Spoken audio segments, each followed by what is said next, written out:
Plant City Bonsai. I'm Steve Craddy, and I guess you would say this is the spring wake-up call. Everything's waking up, and just puts you in a cheerful mood to look at these trees. The apples are doing their apple thing. Many of them have already bloomed out and forming little apples.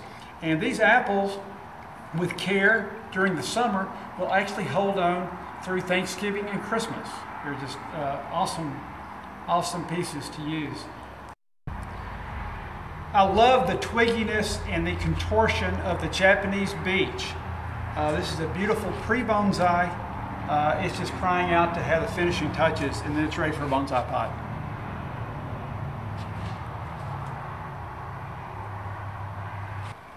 This is a Dwarf Wisteria. It's in the Millettia family, which means it doesn't bloom very often. But the growth habit is still very interesting. I think they make wonderful bonsai candidates. This is one of the smaller crab apples. It's fairly old. It has some beautiful healed over scars with nice movement. The nodes are a little bit closer on this tree, and it's going to be a heavy fruiter for sure. Another candidate in the crabapple group. This is a larger piece, obviously. Beautiful nebari. Just about all of these crab apples have fantastic nebari. We've worked on some in a couple of classes already, and they're unbelievable. This is, like I said, a larger piece. It's perfect if you want to put your own signature on a tree that's already over 15 years old. Hawthorne. This guy's getting ready to bloom. I'm not sure of the bloom color. It's a new acquisition. It's from California, and it sort of does some weird movements. I tend to leave these trees alone, live with them for a while, and see what direction it wants to take me. What intrigued me about this tree is the awesome nebari and rugged bark. I really visualize this tree being much closer in. I mean, this is where you want your eye to go to, and right now it's going out, 24 inches in some spots. So, but I don't want to bother the blooms because it's going to bloom just profusely in the next couple of weeks. This is beautiful. Another ideal hawthorn candidate.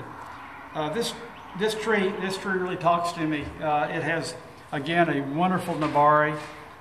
This one's a graft. The previous one is also a graft. This one's a little bit more pronounced that it is a graft, but it's still beautifully done. A little bit more compacted in. So you can tell more of an immediate direction you'll take. And again, look at the color of bloom. It's going to be a gorgeous pink.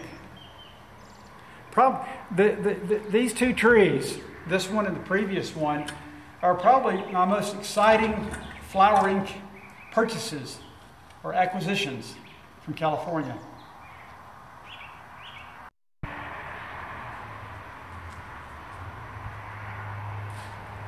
Contorted weeping cherry.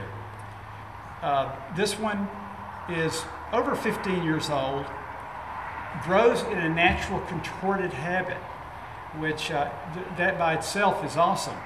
But the bloom it offers us every year, they're bulletproof for blooming. The blooms are beautiful. The leaf is nice sized foliage. It's not a huge leaf. We've shown several of these in a semi-cascade pot because they could be styled in that design. One of my favorite trees in my entry to bonsai is the Korean Hornbeam. One thing, their leaf is just so perfect for what we do, and this one's done very nicely in a shohin size. Another one of my California trees, and it's just a beautiful tree. Still lots of decisions to be made.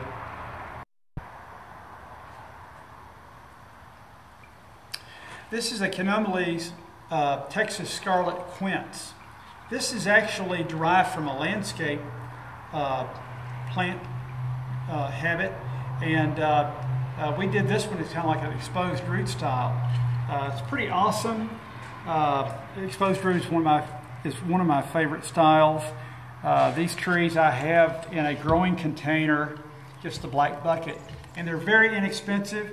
They're bulletproof. They do this every year. They're like $24, so it's a great way to have something blooming. And they actually this started blooming 2 weeks ago, so it has a long bloom period. This is an excellent example of how nice and tight, compact a crabapple can be. This is just now beginning to bloom. It has an extra large base, quick taper, lots of branches. Still a raw piece. It still needs to be worked on. This is one of the junipers from the Sea of Junipers. Notice the new foliage happening right now. It's perfect time to work on these trees. If you're able to come here and walk the sea and select your prize, that's ideal. If you're not able to do that, I can certainly ship a tree this size. The way we do it is kind of interesting. I have a box made that actually fits the canopy of this tree. It turns out to be like a 20-20-20 box, which, not to bore you, which is an illegal size to ship without penalty with UPS. We've sort of gone to the very limit. And so we place the tree in the box. In most cases, if we can, we strap the tree in to keep it from moving around. Actually, the canopies are so springy that they don't need that, but we do that as an extra precaution if we're able to do it. And we have a unique packing cube. We have the luxury of this company producing these rigid cubes, and literally when you put this in the box and force the cubes around every void space, the tree is not going to move. It arrives to you in perfect shape.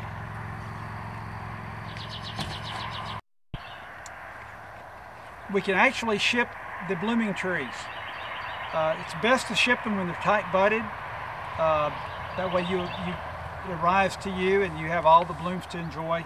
Most of the blooms on the apples have actually formed and sort of peaked out, but the apples are still, I can ship the tree without doing damage to very many of the apples. So they're very shippable right now.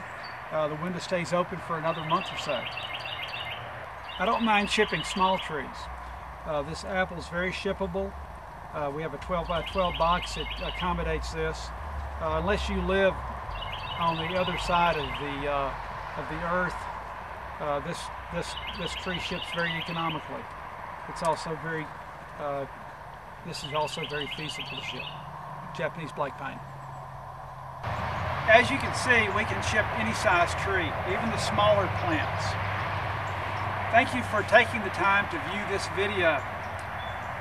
We will have a new video coming out shortly touring the potting shed where there's lots of action going on.